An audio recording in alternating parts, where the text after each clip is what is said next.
រូបទី48តាមគម្ពីរវណ្ណៈចំពុក10ខ5ដល់ខ7បានចែងថាកាលបាន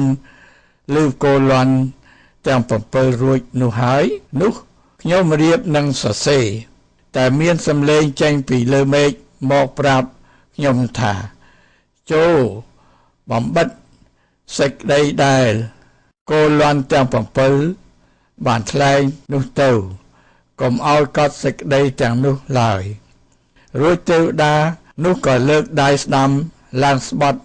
នឹងព្រះដ៏មានបច្ចុប្បន្នរស់ដល់នៅអស់កាយជានិច្ចថាគ្មានបង្អង់ទៀតឡើយតែនៅគ្រាដែល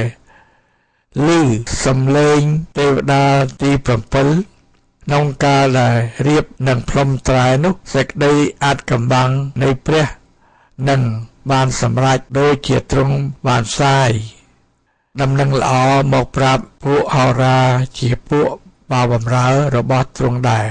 អាមែនអរប្រគុណព្រះអង្គនេះជាព្រឹត្តិការណ៍មួយយ៉ាងអស្ចារ្យទៀតបងប្អូនអើយសូមឲ្យបងប្អូនឆាប់ជឿដល់ព្រះគ្រីស្ទជាព្រះអម្ចាស់នៃយើងដែលឃើញថា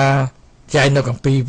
វិវរណៈចំពុក10ខ5ដល់ខ7នេះថាកាលដែលកូលន់ទាំង7បានបន្លឺរួចហើយនោះលោកយូហានរៀបនឹងសរសេរហើយឮសំឡេងចេញពីលើមេឃប្រាប់ថាកុំឲ្យកត់សេចក្តីដែលទាំងនោះឡើយដែលកូលន់ទាំងនោះឡើយពីព្រោះមនុស្សទទួលមិនបានវេទនាខ្លាំងណាស់ហើយដូច្នេះហើយបានជាព្រះអង្គប្រាប់កុំឲ្យកត់ត្បិតពេលវេលាមិនទាន់ដល់ក៏ប៉ុន្តែយើងឃើញថាទេវតាបាន